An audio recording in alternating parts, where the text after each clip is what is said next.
है और जेसन को सिंगिंग करना काफी अच्छा लगता है और इसकी सोशल मीडिया पर बहुत सी वीडियोस भी अपलोड है।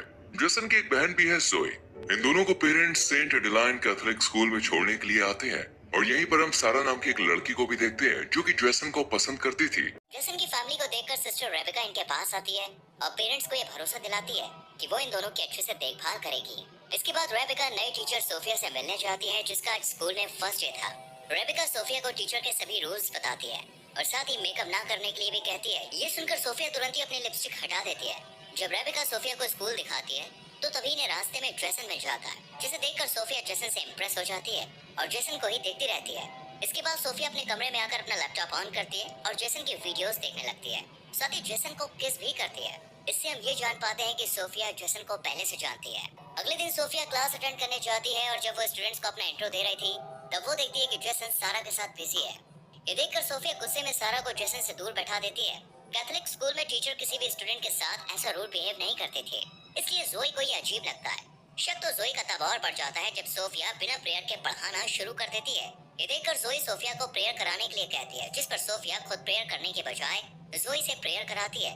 लेकिन अब भी सोफिया प्रेयर नहीं करती। जब ये बात जोई जेसन को बताती है तो वो ज्यादा इस बात पर ध्यान नहीं देता क्योंकि इस टाइम जेसन सारा को मैसेज कर रहा था। स्कूल के बाद सोफिया जेसन के पास आकर सारा के बारे में पूछने लगती है और जेसन बताता है कि हम सिर्फ दोस्त हैं। ये सुनकर सोफिया को बहुत अच्छा लगता है। लेकिन जब अगली सुबह सोफिया जेसन और सारा को किस करते हुए देखती है तो उसे बहुत गुस्सा आता है और सोफिया जेसन को क्लास में भेजकर सारा को डांटने लगती है। लेकिन सारा कहती है कि मेरे फादर स्कूल को फंड देते हैं इसलिए तुम मुझे कुछ नहीं कह सकते। लेकिन सोफिया को तो इससे कोई फर्क ही नहीं पड़ता। और क्लास खत्म होने के बाद सोफिया जेसन से बात भी करती है और कहती है कि तुमने मुझसे झूठ क्यों बोला कि सारा तुम्हारी गर्लफ्रेंड नहीं है। जेसन कोई जवाब नहीं देता। सोफिया जेसन को अपने चेम्बर में मिलने के लिए बुलाती है और जब जेसन वहाँ पे आता है तो सोफिया अंदर बिना दरवाजा लॉक किए बॉडी को मॉइस्चराइज कर रही होती है। सोफिया को इन छोटे छोटे कपड़ों में देखकर कुछ देर के लिए जेसन होश को बैठता है, लेकिन फिर यहाँ से चला जाता है और ये सब सोफिया ने जानबूझकर किया था। लेकिन जेसन के चले जाने से सोफिया को काफी बुरा लगता है। अगली सुबह जब सोफिया जेसन से पूछती है कि तुम मेरे चेम्बर में क्यों नहीं आए तो जेसन कहता है कि मैं भूल गया। जेसन और जोई को स्कूल आए 1 हफ्ता गुजर चुका था, इसलिए इनके पेरेंट्स इन्हें वीकेंड पर घर ले जाते हैं। जेसन के चले जाने के बाद सोफिया भी रेबेका से अपनी आंटी की तबीयत खराब का बहाना लगाकर छुट्टी ले लेती है। इधर हम जेसन को देखते हैं जो अपने फादर से 1 साल का टाइम मांगता है ताकि वो पढ़ाई को होल्ड करके सिंगिंग को टाइम दे सके। लेकिन फादर के मना करने के बाद वो गुस्सा होकर बाहर आकर अकेला ही गाना गाने लगता है। और यहीं पर हम सोफिया को भी देखते हैं जो कि जेसन के घर तक आ गई थी और छुप कर जेसन का गाना सुनने लगती है। लेकिन जैसे ही जेसन के पास सारा का कॉल आता है तो सोफिया गुस्सा होकर यहाँ से चली जाती है। सोफिया जेसन और सारा को अलग करना चाहती थी, इसलिए वो रात को जोई और सारा के रूम में जाती है और सारा की बुक के फर्स्ट पेज में ड्रग्स रख देती है। और जब कमरे से बाहर निकलती है तो सिस्टर रेबेका सोफिया को देख लेती है। सोफिया रेबेका से कहती है कि मैं यहाँ किसी की आवाज सुनकर देखने आई थी। ये दोनों बात कर ही रही थी कि इनकी आवाज सुनकर जोई भी उठ जाती है और सोफिया की बात सुनकर उसे कुछ शक होने लगता है। अगली सुबह सोफिया सबको बुक ओपन करने के लिए कहती है और प्लान के मुताबिक सारा के बुक में ड्रग्स देखकर उसे स्कूल से सस्पेंड करवा देती है। इसके बाद सोफिया रेबेका से भी बॉयज के रूम की तलाशी लेने के लिए कहती है। अब चूंकि ये स्कूल की इज्जत का सवाल था इसलिए रेबेका तुरंत बॉयज के रूम की तलाशी लेने पहुंच जाती है और यहाँ जेसन के रूम में इन्हें एक शराब की बोतल मिलती है।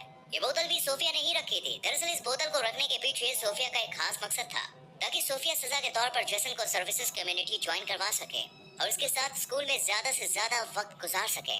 जब स्कूल के हेड को इस शराब की बोतल के बारे में पता चलता है तो वो जेसन को स्कूल से निकालने का फैसला करते हैं। लेकिन सोफिया ऐसा करने से मना करती है और कहती है कि जेसन को स्कूल से निकालने के बजाय इसे हमारी सर्विसेज कम्युनिटी में लगा देना चाहिए। जेसन को सिस्टर्स का काम मिल जाता है। इसके बाद कहानी पास्ट में घूमती है जहाँ पर हम सोफिया को देखते हैं जो सोशल मीडिया पर जेसन की वीडियोस देखकर उसकी फैन हो गई और फिर सोफिया रियल सिस्टर सोफिया से मिलने गई जो कि जेसन के स्कूल में पढ़ाने आने वाली थी। लेकिन स्कूल आने से पहले सोफिया ने उसे मार दिया और उसके डॉक्यूमेंट्स बदलकर उसकी सिस्टर की यूनिफॉर्म पहनकर खुद सोफिया बनकर स्कूल पहुंच गए। और फिर कहानी प्रेजेंट में घूमती है जहां जेसन स्कूल में काम कर रहा था। सोफिया भी इसकी हेल्प के बहाने से इसके पास चली आती है और यहाँ सोफिया जेसन का ध्यान अपनी तरफ खींचने के लिए शर्ट के बटन खोल लेती है। ये सब जोई भी देख रही होती है। इसी रात सोफिया खुद पर कड़ी का एहसास होता है और वो चर्च में अपने बाप को फादर के सामने कन्फेस करने चाहता है। लेकिन यहाँ फादर की जगह सोफिया होती है जो कि जेसन की गोद में आकर बैठ जाती है और जेसन को किस करती हुई उसके साथ इंटीमेट हो जाती है। 1 हफ्ते बाद जेसन वीकेंड पर अपने घर चला जाता है और यहाँ लंबे समय के बाद सारा जेसन को मैसेज करके पार्टी के लिए इनवाइट करती है। जेसन के जाने के बाद सोफिया भी स्कूल से निकल ही रही होती है कि तभी सोफिया रेबेका के साथ दूसरे स्कूल के फादर को देखती है। ये फादर रियल सोफिया को अच्छे से जानते थे और इसी बारे में वो रेबेका से बात कर रहे थे। ये सुनकर सोफिया घबरा जाती है कि कहीं उसका का सच पता ना चल जाए। इसलिए सोफिया जल्दी से कार की तरफ जाने लगती है, लेकिन जब रेबिका उसे रोकती है तो सोफिया आंटी की तबीयत का बहाना बनाकर यहाँ से चली जाती है। रात को जेसन अपने फादर से सारा की पार्टी में जाने के लिए कहता है, लेकिन इसके फादर मना कर देते हैं, जिस पर गुस्सा होकर जेसन बिना परमिशन के ही सारा के पास चला जाता है। यहाँ जेसन और सारा दोनों ड्रिंक करते हैं और फिर सारा जेसन को एक रूम में ले जाकर उसे किस करने लगती है। तभी जेसन को सोफिया के साथ बिताए हुए पल याद आते हैं, जिस वजह से जेसन को सारा के साथ कंफर्ट फील नहीं होता और वो एक बियर की बोतल लेकर यहाँ से चला जाता है।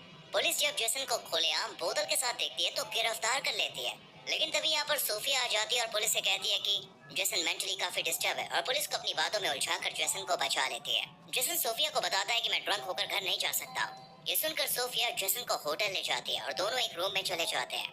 वहीं दूसरी तरफ हम जेसन के पेरेंट्स को देखते हैं। जेसन की माँ जेसन के फादर को समझाती है कि हमें जेसन के इंटरेस्ट को नहीं दबाना चाहिए, हमें उसे एक मौका देना चाहिए।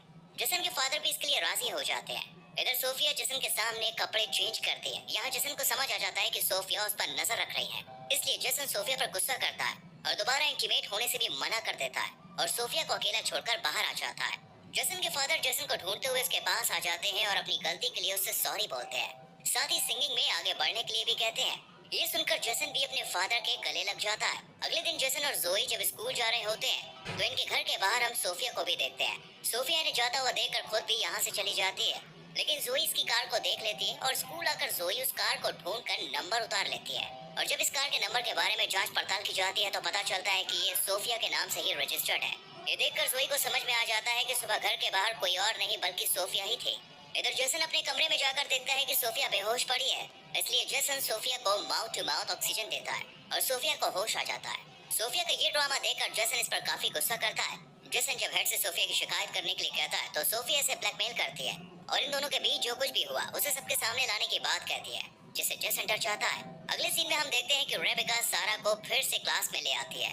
ये देखकर सोफिया रेबिका पर गुस्सा होती है, लेकिन रेबिका सोफिया को ही डांट कर यहाँ से चली जाती है। सारा के आ जाने से सोफिया अपना कंट्रोल खो देती है और नहाते वक्त सारा को बाथरूम में ही मार देती है और बाद में ऐसा प्रिटेंड करती है जैसे कि ये एक एक्सीडेंट था। इसके बाद सारा की बॉडी को पोस्टमार्टम के लिए भेज दिया जाता है। जोई को ये सब काफी अजीब लग रहा था। जेसन सोफिया के पास जाकर इस बात के पीछे उसको दोषी ठहराता है, लेकिन सोफिया मना कर देती है और जेसन को ब्लैकमेल करती हुई उसे इंटीमेट वीडियो दिखाती है और कहती है कि तुमने सारा के लिए जुबान खोली तो मैं ये एमएमएस लीक कर दूंगी। अगले दिन जेसन जोई अपने मॉम के साथ जब घर आते हैं तो सोफिया भी अपनी आंटी की डेथ का बहाना बनाकर स्कूल से निकल जाती है और रात में जब जेसन अपनी फैमिली के साथ बाहर डिनर पर जाता है तो सोफिया भी उन्हें ज्वाइन कर लेती है। इधर रेबिका को पता चल जाता है कि सोफिया की कोई आंटी नहीं है। वहीं जेसन भी जोई को सब सच बता देता है और फिर ये दोनों रियल सोफिया के बारे में पता करने की कोशिश करते हैं। इधर रेबिका सोफिया को बताती है कि मुझे सब पता चल गया है, तुम असली सोफिया नहीं हो। इस सच को बताने के लिए रेबिका स्कूल के हेड के पास जा ही रही होती है कि सोफिया रेबिका के सर पर अटैक कर देती है। वहीं जेसन और जोई को सोफिया के कमरे से उसका लैपटॉप मिल जाता है, जिस पर जेसन की वीडियोस फोटोज थे और ये सोफिया नहीं बल्कि लॉरा थी। ये लैपटॉप लेकर ये दोनों चर्च में रेबिका को सब सच बताने जाते हैं और तभी यहाँ सोफिया आ जाती है और हम सोफिया को देखकर समझ पाते हैं कि एक साइको है। इसलिए सोफिया कहती है कि तुमने सारे गाने मेरे लिए गाए, तुम मुझसे प्यार करते हो।